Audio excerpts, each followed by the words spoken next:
Born in the chocolate town of Hershey, Pennsylvania, Greg Burston grew up in Hummelstown, idolizing Jesse Owens and reading Richard Wright and James Baldwin books.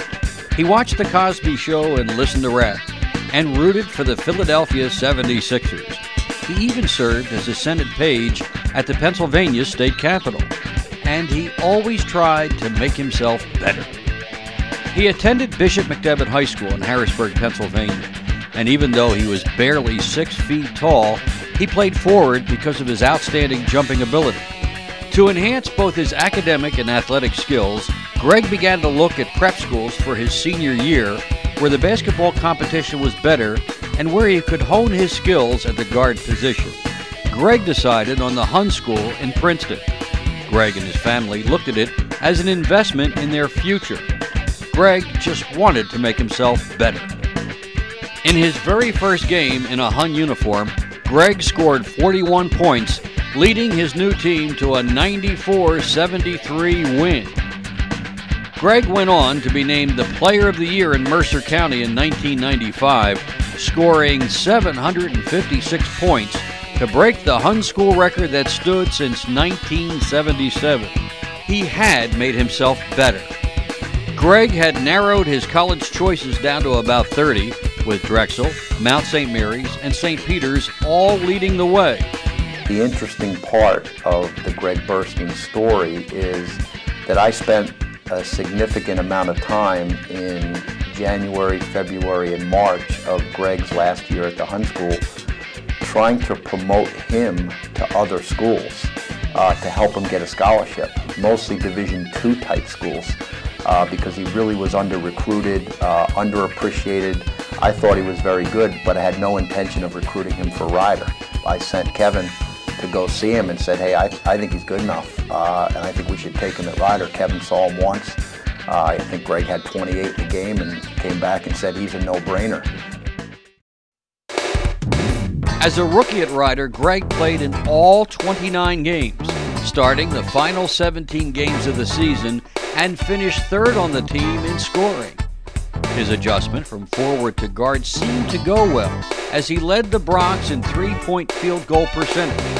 He scored 30 points in an NEC win over Wagner and was twice named the Northeast Conference Newcomer of the Week and was named to the NEC All-Newcomer team. In the NEC playoffs, he averaged over 17 points in the 3 games, including 26 points and 7 rebounds in the first-round win over St. Francis. You know, when we came away, when Don Harnum and I went to see him play a couple times, and you know, we really agreed that he wasn't really a guard, he wasn't really a forward. He wasn't really a ball handler, he wasn't really a shooter. He did a lot of things well, but the one thing that he did great was score. And that's probably the hardest thing as a college basketball coach to find as a scorer. You can't really make people into scorers. There's just something about them. And so obviously seeing Greg play and having that strong intangible was just one of those things that just, oh boy, we just really got excited about bringing him on board at Rider.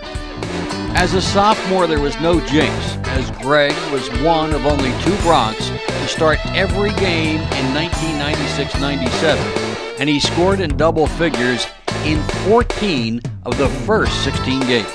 As a junior, he led Rider into a new conference, the Metro Atlantic Athletic Conference.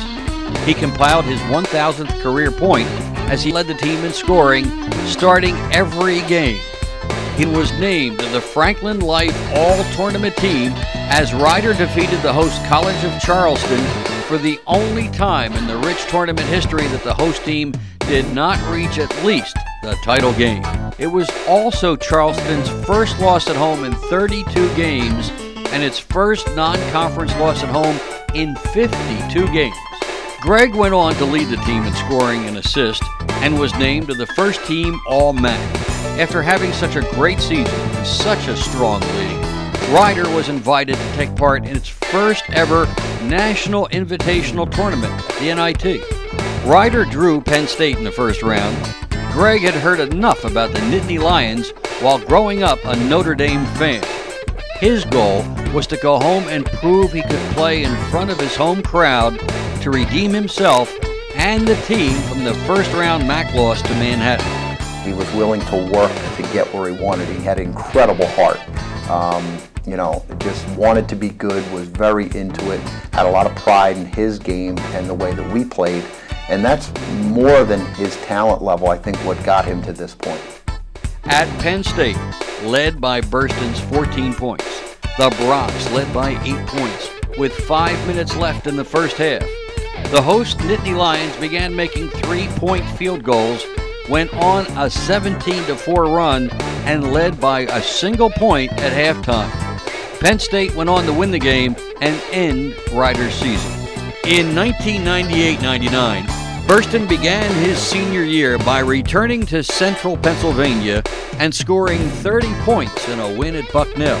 He scored 29 points in a MAC win over Loyola and came back 2 games later to score 29 points in a MAC contest at St. Peter's.